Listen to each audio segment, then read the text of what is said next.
Marcus? You over there? I'm there you go. hiding in Make shadows. sure I can see. It's kind of, you know, I can't see much with these lights. A long time ago, Marcus and I used to live in the same part of town. This is a long time ago. And of course, being in the same part of town, we went to the same church. And who's laughing at that? We went to the same church, and of course, we both sung in the choir. Mostly because, well, it was for our mamas. They really wanted us to sing in the choir.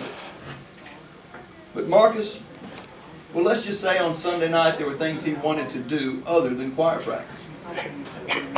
Marcus had this bad habit of leaving home and acting like he was going to choir practice, but at the last minute he'd make a little turn, he'd go over to the bar, have a few drinks, or to the strip club. Alan Gold's. Always somewhere he wasn't supposed to be. Well, his particular night, he skipped choir practice and he went over to the bar and ordered a drink. He drank a drink or two, and as he was drinking, he was remembering all the preacher's words when he had seen him that Sunday morning saying, Marcus, you've got to stop skipping choir practice. You can't do this.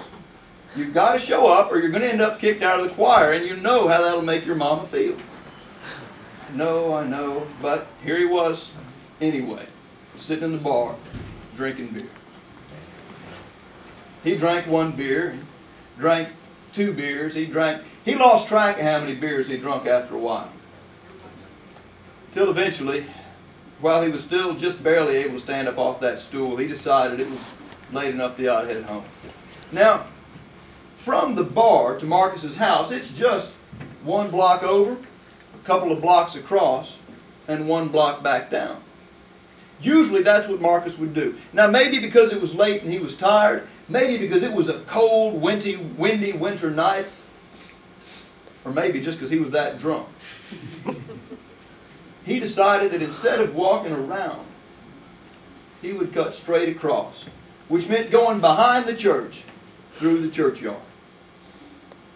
Now off the sidewalk, behind the church, it was dark. It was real dark. And so he made his way slowly through that churchyard because he knew that somewhere in that darkness there were tombstones.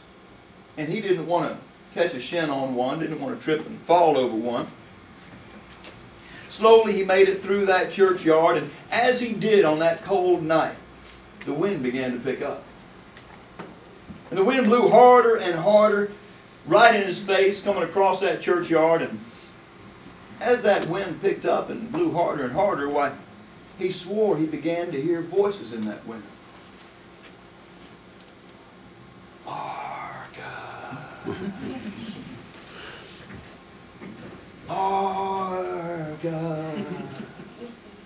Now, if it had been you or me, and we'd been walking through that churchyard and heard our voices on that cold winter wind, we'd have turned around and run back out, right?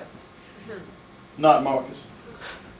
He just started walking faster, continuing on deeper and deeper into that churchyard. And as he did, those voices got louder and louder. Marcus! Marcus! Till eventually Marcus was so terrified and drunk that he was running at a full sprint. And you'd be surprised how fast he can move. He was running at a full sprint through that churchyard, hoping, praying to God that he would not trip over one of those tombstones. Unfortunately, he did not.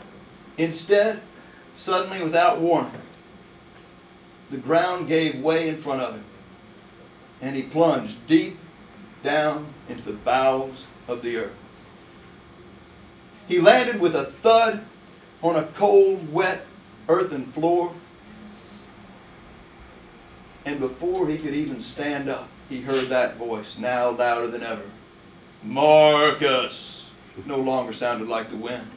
It sounded like it was coming from right there in the grave behind him, and he knew that clearly he had plunged down into the depths of hell, and Satan himself was calling after him, and after all of his evil deeds. He knew this was the end. He stood up and shook himself off and turned around. He could just see a shadowy figure at the other end of what he had now figured out was a freshly dug grave. Marcus! Marcus began trying to climb out of that grave, but as he did, every time he got a handhold, he simply pulled a clod of dirt out and dropped it at his feet. He could not climb. That's when that voice behind him said something different. With a sinister laugh, it said, "You can't climb out." Upon hearing that, the fear that Marcus felt caused an energy to surge through his veins, caused an adrenaline to surge through him, and he jumped like Marcus has never jumped. Show him how high you can jump, Marcus. That was it. That's about it. Marcus jumped like he'd never jumped before, must have cleared, I don't know, 8 or 10 inches. Just enough that he could get his hands over the upper edge of that freshly dug grave, and he began pulling himself up with all the strength that he had. When that figure in the back of the grave, the devil himself, came across that grave, grabbed hold of his foot and began pulling down. Marcus kicked, sending the devil sprawling back with Marcus's shoe in his hand. Marcus clambered up out of that grave into the grass and took off sprinting even faster than before across that churchyard, out the other side, and all the way home. When he got there, he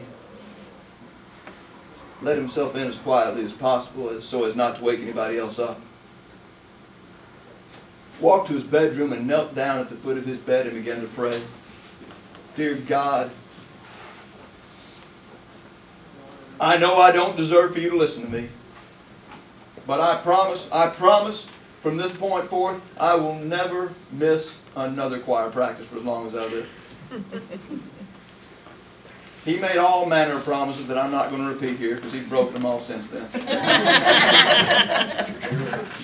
Then he crawled into that bed, and it took him a while, but eventually he fell asleep. Meanwhile, back in that churchyard, down at the bottom of that freshly dug grave, I sat there in the dirt holding on to Marcus's shoe.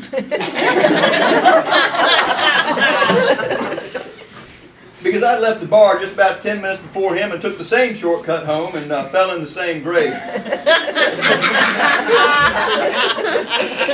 But not being able to jump as high as Marcus could when he was terrified, I had to sit there until morning when the undertaker came with a ladder to come down and help me out.